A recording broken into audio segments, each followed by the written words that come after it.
At my brother's graduation dinner, 32 people packed around a table I had paid for, in a house I had been carrying the mortgage on for 7 years. My mother raised her wine glass and said, loud enough for everyone to hear, "Your sister could have done so much more to help you. She always put herself first. But you got here in spite of that, and I am so proud of you." I sat very still. I counted the candles in the centerpiece. There were 6. I had bought them.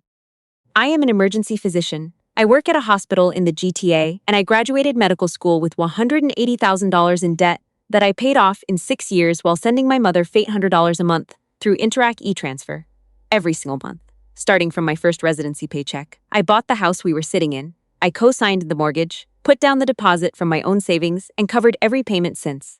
My brother had lived there rent-free for 4 years with his girlfriend, running what he described as a consulting business that had never once issued a real invoice to a real client. When my mother finished her toast and the room began to applaud, I set my fork down on the rim of my plate and said, very quietly, to no one in particular, "Then I suppose from this point forward, you can count me out." I stood up, took my keys from the hook by the front door, my keys to my car, and walked outside. I hadn't made it to the end of the driveway before my phone lit up with a text from my brother.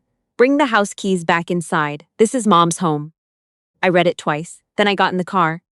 Before I tell you what happened next, because what happened next changed everything, take a moment to hit that like button and let me know in the comments where you're watching from tonight. Stick around, because the drive I took that evening finally cracked open something I had been sealing shut for 12 years. I merged onto the 400 heading south and let the highway do the thinking for me. The November rain was coming down hard, the kind that turns the asphalt into a mirror under the headlights. I turned the radio off. I needed the quiet, or rather, I needed the noise inside my own head to finally get loud enough to be heard. My hands on the wheel were steady. I'm trained to keep them steady, but I was shaking somewhere deeper than that. Somewhere the adrenaline doesn't reach. I had sent $1 every month for 12 years. That is $259. I did the math the way I sometimes calculate medication dosages, fast, automatic, without meaning to. $250,000 gone into an account my mother managed and my brother spent. When I started residency in Ottawa, I was eating instant oatmeal 3 times a day and studying under a desk lamp I'd found on a Buy Nothing group online. I still sent the money. Every month. On the 15th. The first transfer I ever made, I was 26 years old and had $340 left in my account after. I'd told myself, this is what family does. This is what love looks like. 12 years later, I was sitting in my own car on a highway outside a house I owned, having just been told, in front of 32 people, with a wine glass raised, that I hadn't done enough. I pulled off near Innisfil and sat in a dark rest stop with the engine running. The rain hammered the roof of the car. I thought about the first time my brother had used my supplementary credit card for something that wasn't an emergency. A spa weekend in Collingwood, $840 on a Saturday in March. I'd seen it on my statement and asked him about it gently, giving him every chance to explain. He'd said, "Come on, I needed a break. You know how stressed I've been." His consulting business had been open for 3 months and had earned exactly $0. I thought about his girlfriend standing in my living room at Thanksgiving, holding a paint sample chip up to the wall, talking to my aunt about the renovation she was planning for the master bedroom. My bedroom. The one I slept in when I wasn't on overnight shifts and the drive home felt too long. I thought about my mother's voice on the phone whenever a transfer cleared. "Is this all you could manage? I thought you got a raise." I had been telling myself for 12 years that this was duty, that this was love, that if I stopped, I would lose the only family I had left. My father had walked out when I was 11, and my brother was 6. And my mother had spent the next 2 decades making sure we both understood that his leaving was a debt we owed her indefinitely. I had accepted that framing without question. I had structured my entire adult life around it. Sitting in that parking lot, I finally understood that I had confused love with compliance. The two do not feel the same. I'd just been too frightened to notice the difference. I understood something else, too. I had never told anyone about any of this. Not my colleagues, not my closest friend from medical school, not even my therapist, whom I had stopped seeing 2 years earlier because I couldn't quite bring myself to explain why a physician earning a good salary was always quietly broke. The silence had been its own trap. Keeping it private meant it could stay normal. And I had needed it to stay normal for a very long time. I put the car in drive and headed back toward the city, not toward the house. My phone rang at 11:30 that night. I was sitting in my small office at the hospital, going through charts, when I saw an unknown local number. I picked up. The person on the other end identified herself as a fraud specialist from TD, and said they'd received a report of unauthorized use of a supplementary card on my account. My brother had called in and reported the card stolen. I held the phone very still. He had reported his own supplementary card stolen, the card I had issued to him, attached to my account for genuine emergencies only. He was trying to build a paper trail. If the report stood, it would flag my account, and given that my hospital credentials were tied to background checks that included financial standing, the implications went further than most people would realize. I understand, I said, keeping my voice at the same level I use when I'm walking a family through a very difficult diagnosis. I am the primary account holder. I need to make several changes to this account right now. I asked them to permanently cancel every supplementary card on my account, his card, and the card I had added my mother to 2 years earlier for what I had told myself were household expenses. I asked them to flag any transactions from those cards in the past 72 hours. The agent walked me through each step, and I sat in the quiet of my office and listened to 12 years of exposure close itself, one confirmation number at a time. Before I go any further, I want to ask you something. If your own family tried to use your financial accounts against you, would you have had the courage to cancel everything in one phone call, or would you have waited, hoping they'd come around? Leave your answer in the comments.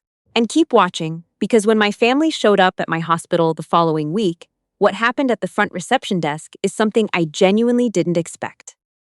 I was at the hospital before 7 the next morning.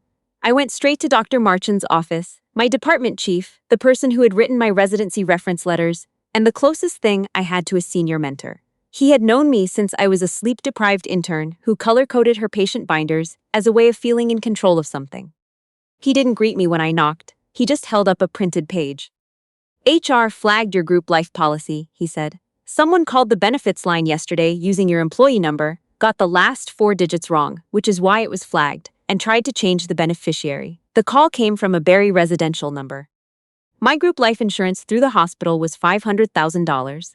My brother was listed as the primary beneficiary. I had added him 8 years ago, out of reflex and guilt, in the 30 seconds the HR intake form gave me to fill in a name. Dr. Marchand put the paper down and looked at me directly. Quinn, I have watched you work here for 8 years. You cover extra shifts without being asked. You come in on your days off when something goes sideways in emergency. You are one of the best clinicians in this department. He paused. And I have never once heard you talk about your own life. Not once. So I have to ask, who is taking care of you? I looked at the framed diplomas on his wall. I had always found them reassuring.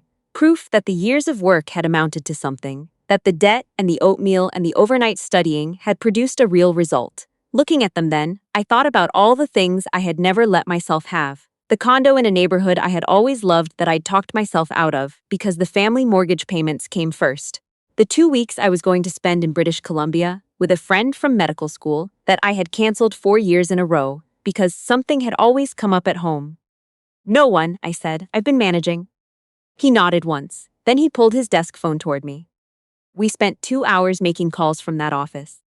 I changed the beneficiary on my group life policy to a Children's Health Foundation. It took about 15 seconds to decide. I confirmed with the mortgage company that I was the sole name on the deed and the only signatory on the loan, no co-owners, no secondary chests.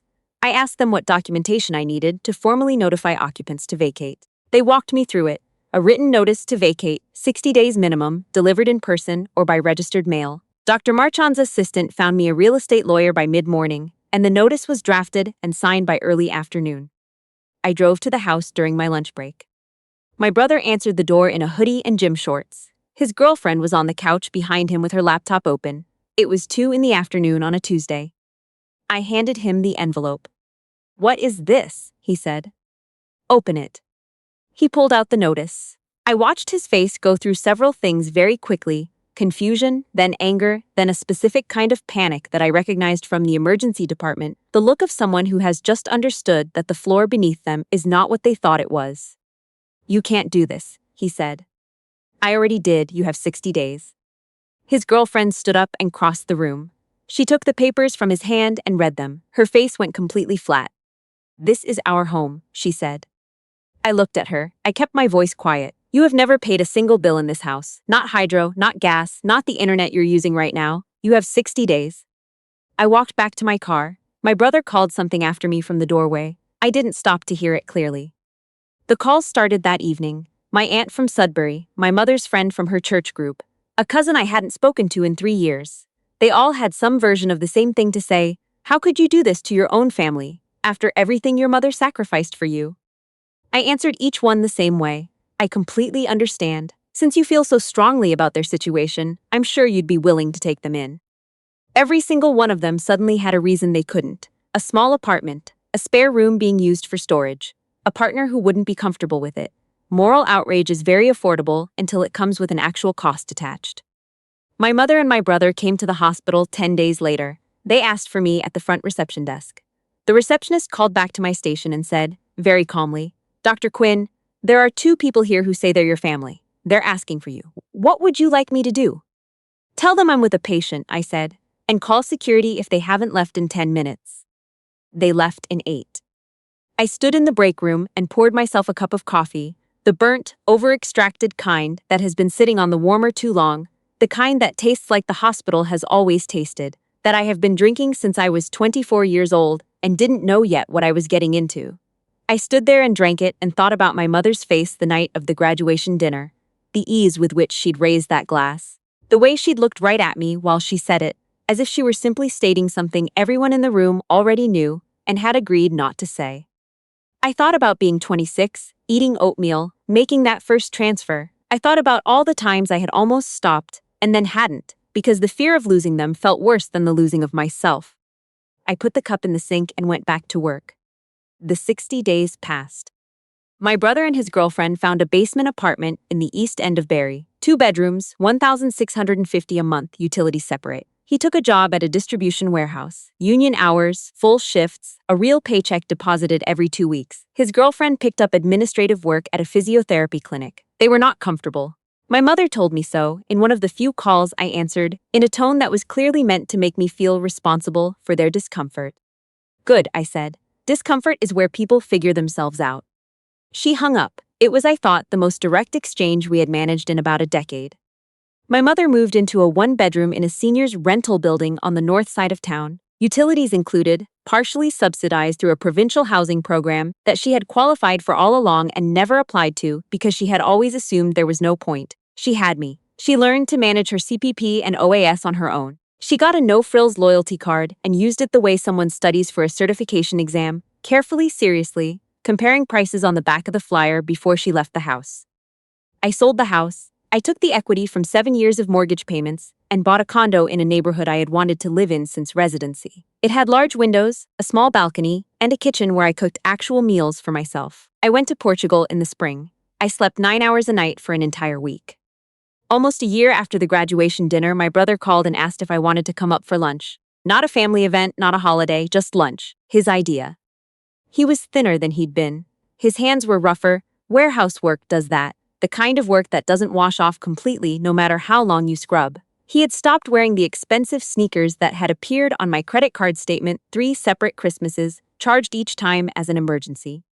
He made pasta from scratch. It was slightly overcooked and the sauce was a bit too salty, and it was one of the better things I had eaten in a long time, because he had made it with his own hands and his own groceries, and there was nothing owed in any of it. We sat at a small kitchen table. He told me about the warehouse, about his union rep, about a forklift certification he was working toward. He talked about things the way people talk when they're actually doing them, directly, with specific details, without any performance underneath. At one point, he put his fork down. I'm sorry, he said. I know that doesn't fix it. I just needed you to hear me say it. I looked at him. My brother, who I remembered was 6 years old and sitting on the kitchen floor the night our father left, and I had been 11 and hadn't known what to do except sit down next to him and stay there until he stopped crying. My brother, who had spent years slowly becoming someone I didn't recognize, and who was now, carefully and without any guarantee, becoming someone I might actually know again. I hear you, I said.